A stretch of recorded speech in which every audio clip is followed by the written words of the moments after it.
बिस्मिल्लाहिर्रहमानिर्रहीम। अस्सलाम वालेकुम स्टूडेंट्स।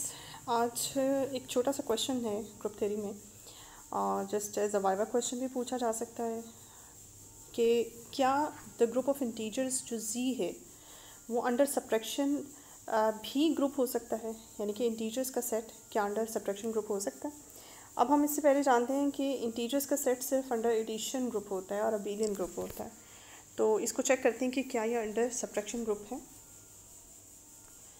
देखिए, इसके लिए आपको ज़रूरी नहीं कि आप चारों लॉज सेटिस्फाई करें एंड सो ऑन। मैं छोटी सी ट्रिक बताऊंगी कि जब भी इस तरह से कभी आपने किसी सेट को ग्रुप चेक करने के लिए आपको दिया जाए तो आप फोकस करें उसके आइडेंटिटी लॉ पे और उसके इन्वर्स लॉ पे फोकस लाजमी किया करें। अब जैसे अगर कुलैयर की बात की जाए तो मिसाल के तौर पे अगर हम कोई से दो इंटीजर्स सेलेक्ट करते हैं जी से और आपस में उनका कुलैयर करवाते हैं अंडर सब्ट्रैक्शन, तो a माइनस बी चाहे किया जाए चाहे b माइनस ए किया जाए, ठीक है, इससे कोई फ़र्क नहीं पड़ता। आपके पास आंसर जो भी है, आपके पास आंसर चाहे पॉजिटिव इंटीजर है। अब मुझे नहीं पता कि a और b में से कौन ग्रेटर है। अगर a ग्रेटर है b से तो फिर a minus be definitely positive आएगा और b माइनस ए नेगेटिव आएगा। अब इंटीजर्स की सब्ट्रैक्शन जो है वो हम जानते हैं कि इंटीजर ही होती है, ये नहीं कि आपके पास रैशनल नंबर आंसर में आ जाएगा। आंसर तो आपके पास इंटीजर ही आएगा। अब चाहे वो पॉजिटिव इंटीजर आए चाहे नेगेटिव इंटीजर आए, फाइनली जो भी आंसर आएगा वो जी से बिलोंग करेगा, ठीक है। मतलब कुलैयर लॉ तो यहाँ पे चेक करने की आपको कोई फ़ायदा होगा भी नहीं। हम जो चेक करेंगे यहाँ पे वो हम चेक करेंगे जो है क्या कहते हैं उसको, आइडेंटिटी लॉ। मैंने जैसे कि आपको कहा आइडेंटिटी लॉ पे फोकस क्या करें जब भी किसी सेट को अंडर किसी भी ऑपरेशन के अंडर ग्रुप चेक करना हो। लेट करते हैं कि आपके पास अंडर सब्ट्रैक्शन जो आइडेंटिटी बनती है वो ई है। ई कोई भी, अब मैं यहाँ पे ई को ना 1 कह रही हूँ क्योंकि अंडर मल्टीप्लिकेशन नॉर्मली 1 होती है, अंडर एडिशन 0 होती है। अब अंडर सब्ट्रैक्शन क्या होगी, अब मुझे नहीं पता एग्जैक्टली कि अंडर सब्ट्रैक्शन क्या होगी। आप सपोज़ कर लें कि कोई एक ऐसा इंटीजर ई है जिसको हम रखते हैं कि ये आइडेंटिटी के तौर पे बिहेव करेगा अंडर सब्ट्रैक्शन।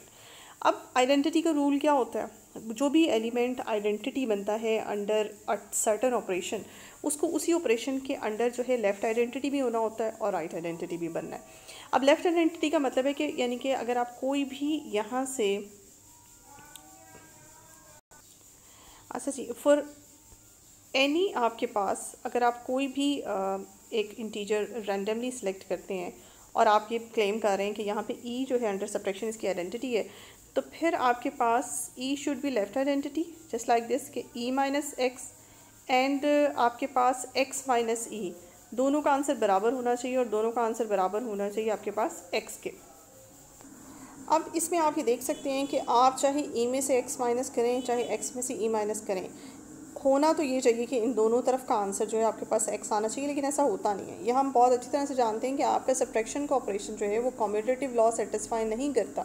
मतलब आप ये नहीं कर सकते जैसे अगर आपके पास एक नंबर 3 है और एक नंबर आपके पास 5 है तो 3 माइनस 5 माइनस 3 के बराबर नहीं होता। इन जनरली यही होता है। तो कोई से दो इंटीजर्स जब आप लेंगे तो हाउ इज़ इट पॉसिबल, आप ये कैसे कह सकते हैं कि आपके पास इवन कि ई आपका जो है ये आपका ज़ीरो भी हो जाए फॉर एग्जांपल, तो भी आप जानते हैं कि ज़ीरो में से जब कोई एलिमेंट सब्ट्रैक्ट किया जाता है या उस एलिमेंट में से ज़ीरो सब्ट्रैक्ट किया जाए, आंसर आपका नेगेटिव, मतलब इक्वल तो क्वांटिटी वाइज तो इक्वल हो सकते हैं लेकिन ऑपरेशन उनके साथ सेम नहीं होगा, सिंबल सेम नहीं होगा, तो ये पॉसिबल ही नहीं है। इंटीजर्स जो हैं वो commutative law under subtraction satisfy ही नहीं करते।